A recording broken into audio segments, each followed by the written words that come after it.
ஐயா ஜி.கே. மூப்பனார் அவர்களின் நெருங்கிய நண்பரும் எனக்கெல்லாம் ரொம்ப மலருக்கு பிடித்த ஒரு மனித நமது தேனி மாவட்டத்தில் உள்ள முக்கிய தமாக தலைவர் பெரியவர் கே.எஸ்.எம். அவர்களை பார்க்க வந்தேன். அவருடைய அன்பு மகன் மகேந்திரன் அவர்கள் எனக்கு நான் இங்க எம்பியா இருந்த காலத்திலிருந்து எனக்கு நல்ல நண்பர். அவர்களை எல்லாம் மீண்டும் இன்றைக்கு சந்தித்து நலம் விசாரிக்க வந்தேன்.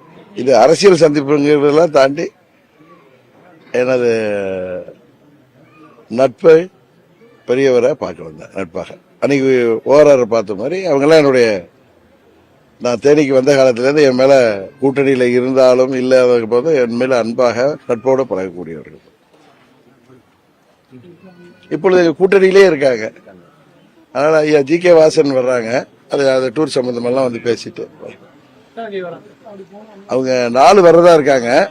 நான் அவங்கள்ட்ட 5ஆம் தேதி வர சொல்லி கேட்க போறேன். ஏன்னா அன்னைக்கு பாரதிய ஜனதா கட்சியின் மாநில தலைவர் நண்பர் அண்ணாமலையும் அன்னைக்கு வர்றாங்க. அதனால இவங்களை மகேந்திரன் சொன்னார், ஐயா வந்து 4ஆம் தேதி வர்றதா. நான் போன்ல பேசி ஒரு நாள் கொஞ்சம் தள்ளி 5ஆம் தேதி வந்தா நான் 3 பேர் சேர்ந்து பிரச்சாரம் பண்ணலாமே நான் அவர்கிட்ட கேட்கலான். பிரகாசமாக இருக்கிறது. தேனி நாடாளுமன்ற தொகுதி மக்கள்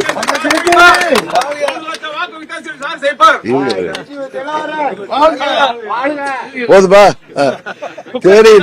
தேனி நாடாளுமன்ற தொகுதியின் மக்கள் அவர்களுக்கு நான் நாடாளுமன்ற உறுப்பினராக இருந்த பொழுது அவர்களுக்காக பணியாற்றியதை ஒவ்வொரு கிராமத்திலும் ஒவ்வொரு ஊரிலும் நினைவில் வைத்துக் கொண்டு அவர்கள் வீட்டில் ஒருவனாக குடும்பத்தில் ஒருவனாக என்னை ஏற்றுக்கொண்டு வரவேற்பதை நீங்களே ஊடகத்துறையை சேர்ந்தவர்களே தெரியும்.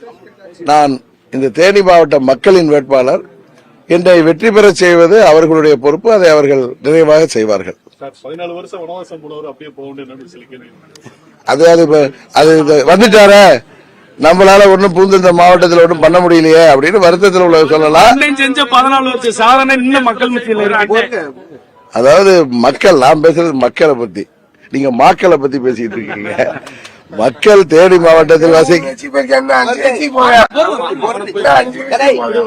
தேனி மாவட்ட மக்கள் ஆர்வத்தில் பேசுறாங்க. தேனி மாவட்ட மக்கள் என்னை எப்படி வரவேற்கிறார்கள், நான் வனவாசம் போனதற்கு காரணமானவர் யார் என்பதெல்லாம் அவங்களுக்கு நல்லாவே தெரியும்.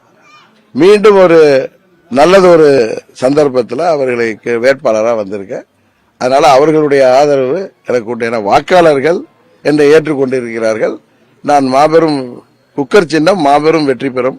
ஆர்கே நகர்ல பெற்ற வெற்றி மாதிரி பெறும். அது வாக்கு வித்தியாசத்தை மக்கள் முடிவு செய்வார்கள்.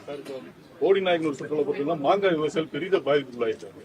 மாம்பழக்குழு தொழிற்சாலை கொண்டு வரும் சொல்லி ஒவ்வொரு தேர்தலையும் வாக்குறுதி கொடுத்துருக்காங்க. ஆனா இதுவரைக்கும் எந்த கொண்டு வரல. யாரும் நடவடிக்கை எடுக்கிறது.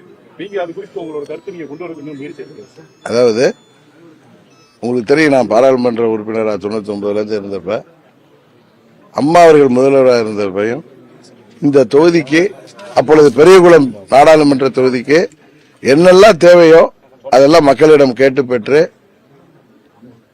அநேகவற்றை நிறைவேற்றியவன் நான், உங்களுக்கு தெரியும். அதுபோல நமது போடி பகுதி மக்களின் கோரிக்கைகள் எல்லாம் நான் கேட்டுட்டு இருக்கேன். ஒவ்வொரு தொகுதியிலையும் போறப்ப அவற்றை எல்லாம் உறுதியாக நான் நிறைவேற்றி தருவேன் என்ற வாக்குறுதி அவர்களுக்கு கொடுத்து வருகிறேன்.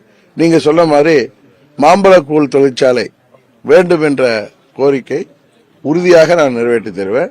அது மாத்திரமல்ல, இங்க விவசாயத்திற்கு பல்வேறு திட்டங்கள் மூலம் விவசாயத்திற்கு அவர்களுக்கு நீர்ப்பாசனத்திற்கு தண்ணீர் வேண்டும் என்ற கோரிக்கை தலையாய கோரிக்கையா இருக்கு. அதுபோல இளைஞர்களுக்கு வேலை வாய்ப்பை கொடுப்பதற்கு பல தொழிற்சாலைகளை கொண்டு வர வேண்டிய கட்டாயம் இருக்கு. முன்ன நம்மளுக்கு இந்த பகுதி மக்களுக்கு ஏதோ திடீர் உடல்நலக்குறைவு, பாம்பு கடி, மற்ற ஏதோ ஹார்ட் அட்டாக் இதெல்லாம் வந்தா மதுரைக்கு தூக்கிட்டு போற மாதிரி இருந்தது.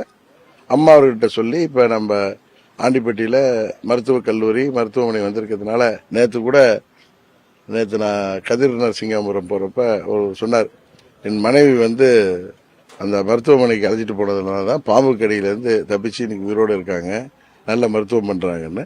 அங்கும் சில காயங்களுக்கு சிகிச்சை பெற வேண்டிய மையம் வேணும்லாம் கேட்டிருக்காங்க.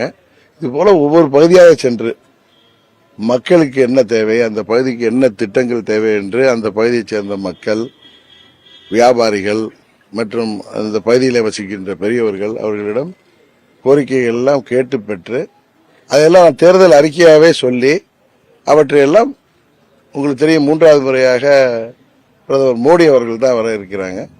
அவருடைய கூட்டணி கட்சியை சேர்ந்த வேட்பாளர் வெற்றி பெற்றவுடன் உரிமையாக அவரிடம் கேட்டு, எப்படி அம்மாட்ட உரிமையாக கேட்டு பெற்றவங்க முதலமைச்சர் அம்மாட்ட, அது மாதிரி அம்மா அவர்கள் நம்மோடு இன்று இல்லை என்றாலும் மோடி அவர்கள் அம்மாவின் இடத்துல எங்களுக்கு இருக்காங்க. அவர்களிடம் நம்ம சொந்தமாக போய் எதுவும் கேட்க போறது இல்லை. நம்ம தொகுதி மக்களின் பிரச்சனைகளை தேவைகளை கேட்கிறப்போ உறுதியாக அவர் செய்து தரக்கூடியவர். அவர் மூலம் நிறைவேற்றி தருவோம். பாதகம் செய்பவரை கண்டால் நாம் பயங்கொள்ளலாகாது பாப்பா, மோதி மிதித்து விடு பாப்பா, அவர் முகத்தில் உமிழ்ந்து விடு பாப்பா.